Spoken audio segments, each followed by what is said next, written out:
Hello दोस्तों, नमस्कार। Welcome to our YouTube channel. आज हम लोग एनसीईआरटी के 11 और 12 नंबर क्वेश्चन करेंगे। तो जैसे 11 नंबर क्वेश्चन है, सिद्ध कीजिए किसी समतल में स्थित बिंदुओं के समुच्चय में r बराबर p comma q such that बिंदु p की मूल बिंदु से दूरी बिंदु q की मूल बिंदु से दूरी के समान है द्वारा प्रदत्त संबंध r एक तुल्यता संबंध है। तो इसमें सबसे पहले स्वतुल्य सिद्ध करना है। तो स्वतुल्य सिद्ध करने के लिए लिखेंगे P element of A. P कोई भी बिंदु P है जो एलिमेंट यानी कि तत्व है A का, जो एक समुच्चय है, अर्थात P comma P belongs to R। क्यों? क्योंकि अगर देखा जाए तो जैसे देखा जाए कि अगर मान लें ये मूल बिंदु है, यहाँ से कोई यहाँ पे एक बिंदु P है, तो इसकी दूरी अगर K है, तो मान लो इसकी दूरी K है, तो ये इसके समान तो होगी, अर्थात P comma P belongs to R।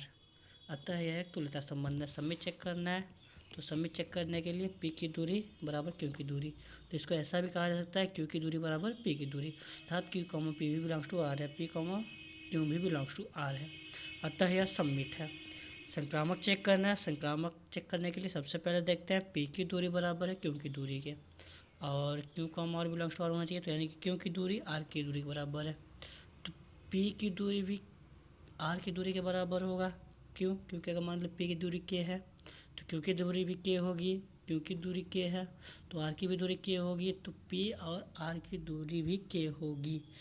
इसके बाद इसका अगला क्वेश्चन है, पुनः सिद्ध कीजिए कि बिंदु P does not equal to 0,0 से संबंधित सभी बिंदुओं के समुच्चय से P से होकर जाने वाली एक ऐसे वृत्त को निरूपित करता है जिसका केंद्र मूल बिंदु पर है। तो जैसा देख सकते हैं, अगर मान ली यह मूल बिंदु है, यहाँ मूल बिंदु है, इससे बिंदु जो होंगे P does not equal to 0,0, अर्थात वो मूल बिंदु पर नहीं होंगे, यानी कुछ दूरी पर होंगे। तो रिलेशन के हिसाब से सारी दूरियां समान होनी चाहिए। अगर सारी दूरियां समान होगी तो वह एक वृत्त का निर्माण करेंगी। अगर इसको ऐसे मिला दिया जाए तो वह एक वृत्त का निर्माण करेंगी। अतः P does not equal to 0,0 से संबंधित सभी बिंदुओं का समुच्चय P से होकर जाने वाले ऐसे वृत्त को निरूपित करता है जिसका मूल बिंदु O है। फिर 12 नंबर क्वेश्चन है, सिद्ध कीजिए कि समस्त त्रिभुजों के समुच्चय A में R बराबर T1, T2, T1, T2 के समरूप है। समरूप क्या होता है? जिनकी संगत भुजाएं आपस में समान हो तो उन्हें हम समरूप कहते हैं। जैसे कि ये है 3, 5 और 4। यह त्रिभुज इसके संगत है। क्यों? क्योंकि ये देखिए 3, 6, अर्थात 3/6, फिर 6/8, फिर 5/10।